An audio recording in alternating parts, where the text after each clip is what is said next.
Hi guys, I hope you are all keeping well and safe. Welcome to Early Years Matters TV. On this channel, we focus on everything early childhood related. And if these are the kind of videos you're looking for, what you have to do is subscribe.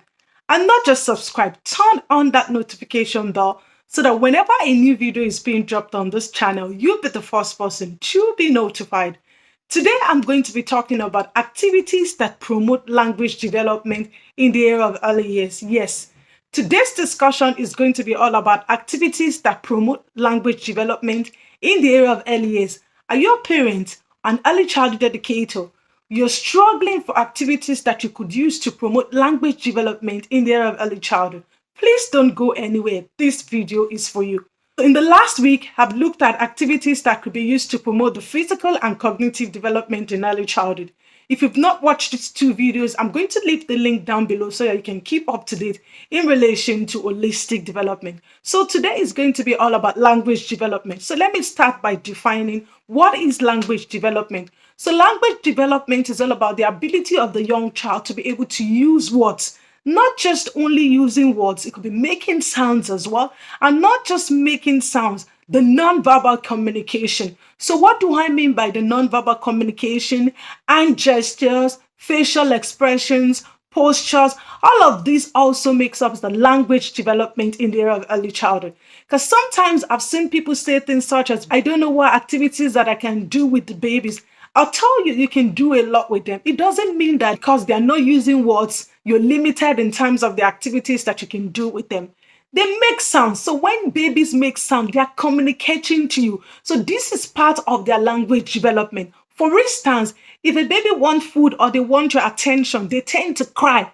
So when they cry, it's telling you something. They might be perhaps they are wet, they want their nappy to be changed, or perhaps they are hungry, or perhaps they are in pain. So with their sound, for instance, if they are crying, they are telling you something, they're passing a message to you. So this is what language development is all about. So now let's talk about the activities that you could use to promote language development in the area of early childhood. Just talk to the child. I'll start by saying just talk to the child. You have babies in front of you, just talk to them. Just ask them questions. How are you today?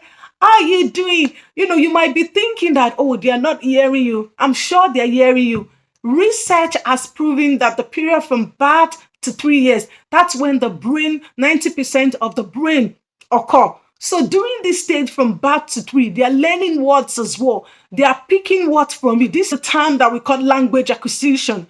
So from that age, they're acquiring language. Everything you're telling them, they're absorbing it. So they are like leaves. They absorb whatever.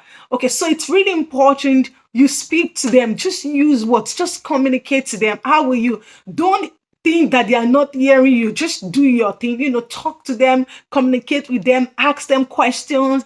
You can tickle them as well. When you tickle them, and they are going to smile, or they are going to make sound. So this is language development as well. So generally, I will encourage you in the area of early childhood, do more of talking.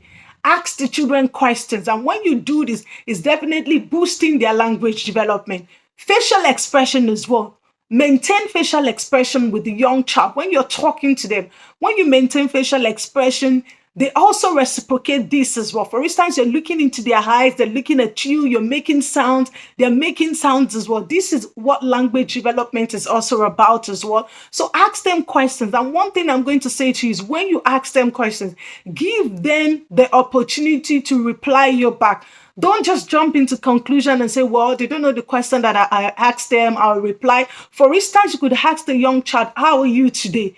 Give the young child the time to absorb this question. Remember, I spoke about cognitive development. So they need to absorb this question to give you an answer. How are you today? Don't just jump into conclusion by saying, I'm sure you're fine. I'm sure you're okay. Let the young child be able to reply you back. Even though they're babies as well, they'll reply you back through their smiles. You could ask them, how are you today? They're going to smile back. So that is their reply as well. Another activity that you could use to promote language development in the area of early childhood is story sharing. Yes, through story sharing, the children are listening, they're acquiring words, they're asking them questions. All of this has to do with the young child thinking, and then they reply you using their words. Questions such as, what do you think is going to happen in the next page? So all of this requires the young child to do what? to reply you. It requires the young child to think. So they tell you what they think is going to happen in the next space. So they're doing this through their words. They are going to use their words. Another activity is nursery rhymes. Yes, nursery rhymes does help a lot in terms of children acquiring words and learning to use their words. They're singing the nursery rhymes, they're singing the wordings of the song. But what I'm going to advise you is in relation to nursery rhymes, we're mindful of the songs that we're incorporating, because you need to understand we're talking about early childhood, so the children can actually judge between right songs or wrong songs. So your role as an early childhood educator, as the parent, is just to quickly look at the song. Is it okay? Is the song age appropriate? Then if it's appropriate, if it's age appropriate, then you can introduce these songs to the children. So nursery rhymes as well, you could use this to promote language development in the area of early childhood. Encourage the children to talk to you as well. Give the children lots of room to talk to you, to ask you questions, not just you asking them questions, vice versa as well. Let them also ask you questions. So when they ask you questions, all of this has to do with them using their body, they are using their words. So their body as well contributes to language development, which is their non-verbal communication. So if activity could be free play, yes, encourage the children to engage in free play, make believe play. When they engage in this type of play, words, so they're expressing themselves using words. They talk to their peers, they talk to you, the educator, you, the parent. Okay, I'm the mommy, I'm the daddy, I'm the doctor. So all of this has to do with the young child using their words. They're expressing themselves through play, and this is what language development is all about. So if you know of other activities that could be used to promote language development in the area of early childhood, please leave this in the comment below, and we hope you're able to learn. And don't forget to subscribe to this channel. Subscription is free. And until I come your way next time, stay safe and mind yourselves for now. Bye.